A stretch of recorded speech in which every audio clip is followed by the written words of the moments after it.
Assalomu alaykum, mushtobdagi qarindoshlar.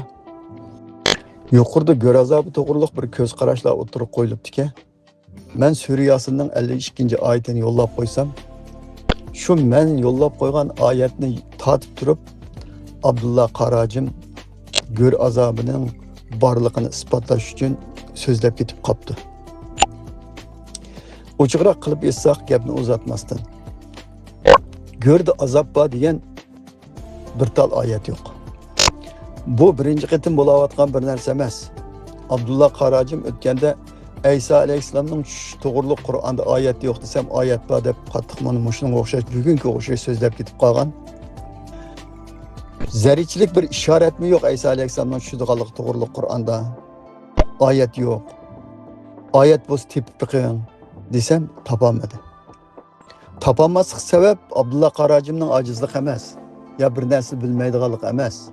Qur'onda bo'lmagandan topolmaydi qarindoshlar. Bu Aysoning tushishi, Mahdining chiqishi, go'r azobi, mo'jiza, payg'ambar alayhisolamning mo'jizalari, shafaat degandek narsalar Qur'onda yo'q bu.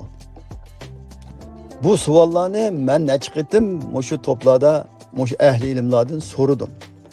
Maqsadim ahli ilmlarni tuban ko'rish yoki ularning kursini tushirish, yoki ularni ojizlashtirish, yoki ularni yengib olish emas. Nevzubillah, Alloh kechirsin, unda xiyolda bo'lib qolishdi.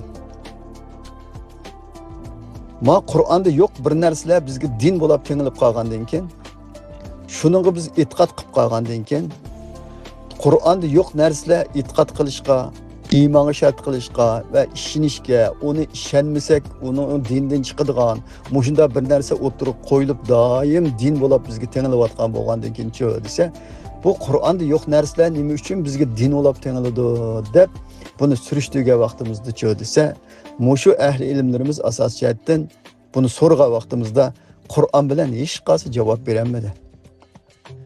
Nimishki javob berolmadi? O ashlarning ojizligimi, o'qimaganligimi desa, yo'q, Qur'onda yo'q. Shuning uchun javob berolmaydi.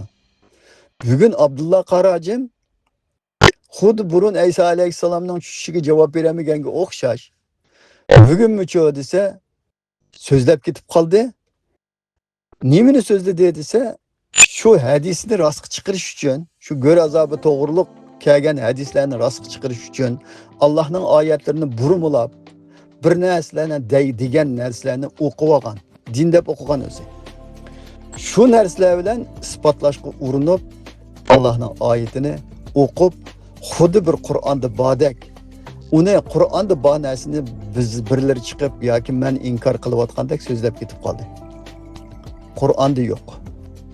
Qur'onda go'rda azob bor degan oyat yo'q.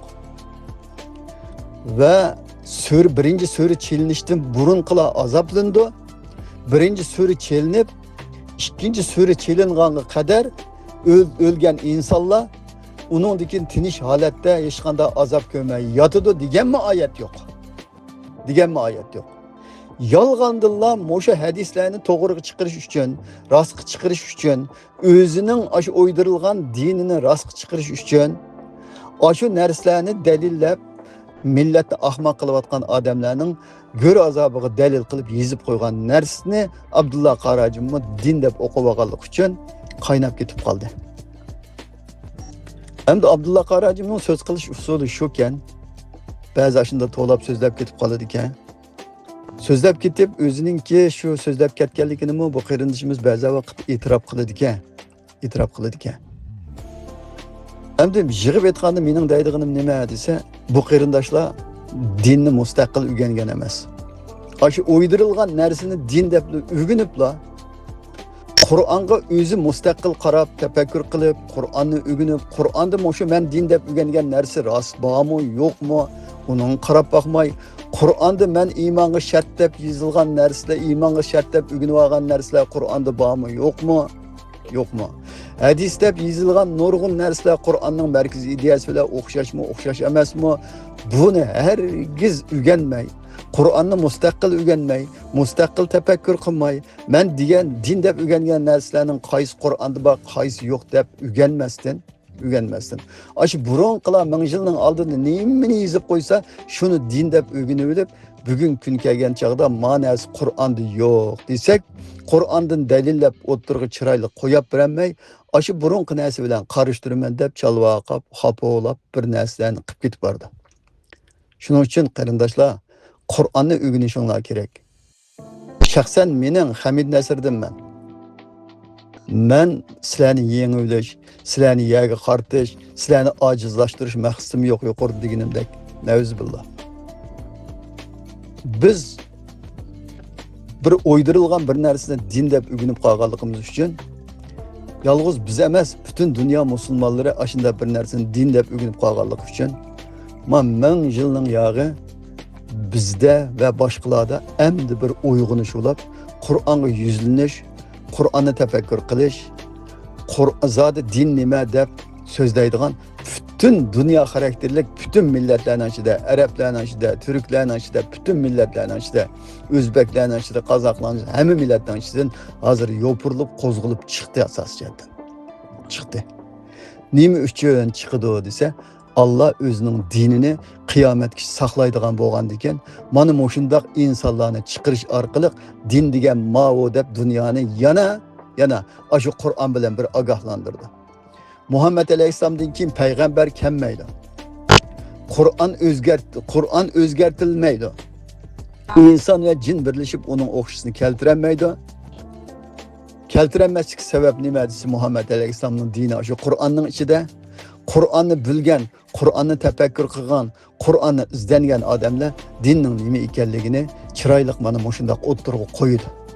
Qo'ygandan keyin chi desa, bu Kur'an'daki din boshqa, bizning din deb o'rganib qolganimiz boshqa ekan juma, rost xatolashib ekanmiz deb Allohning diniga insoniyat dunyosi asta qaytadi yani. Qaytadi.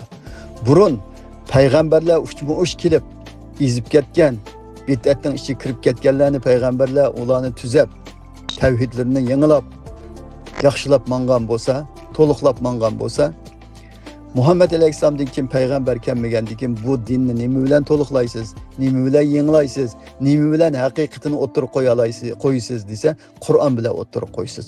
Shuning uchun u Qur'on o'zgartirilmaydi, inson va jin birlashib uning o'qishini keltirolmaydi. Mushu Qur'on bilan haqiqiy dinni o'ttirib qo'yasiz. Mushu chalvaqab so'zlab ketib qolganlar, ko'pab ketib qolganlar. Amaliyotda mayli Aysoning tushishi, Mehdi'nin çıkışı, gör azabı, şafaat, möcüze, Peygamber Aleyhisselam'ın möcüzesi de tağadı bir narsa işinip yürüyümüz hazır. Barmaqadan su çıktı, derek salam kıldı, taş gap kıldı, elçki gap kıldı, işte gap kıldı dedi. Aşılarının hemmisinin yalğanlığını söylese, muşu Kur'an ispatlap turdu. Muşu narsalarga chalvaqab ketmay, Qur'on bilan javob beringlar da'vatqini bizga 10 yil bo'ldi. Javob berenmegendikin, Qur'onda yo'q bo'lgandikin, rost Qur'onda yo'q bu narsa, Qur'onda yo'q. Lekin bizning din deb o'rgangan narsamizda bor. Sen bunu Qur'onda yo'q deganing bilan Qur'onda yo'qligini biz e'tirof qilamiz. Bizmi bilamiz Qur'onda yo'qligini, lekin Qur'onda yo'q bo'lgan bilan mayadi bor. Deblam e'tirof qilsanglar bo'ladi. E'tirof qilsanglar bo'ladi.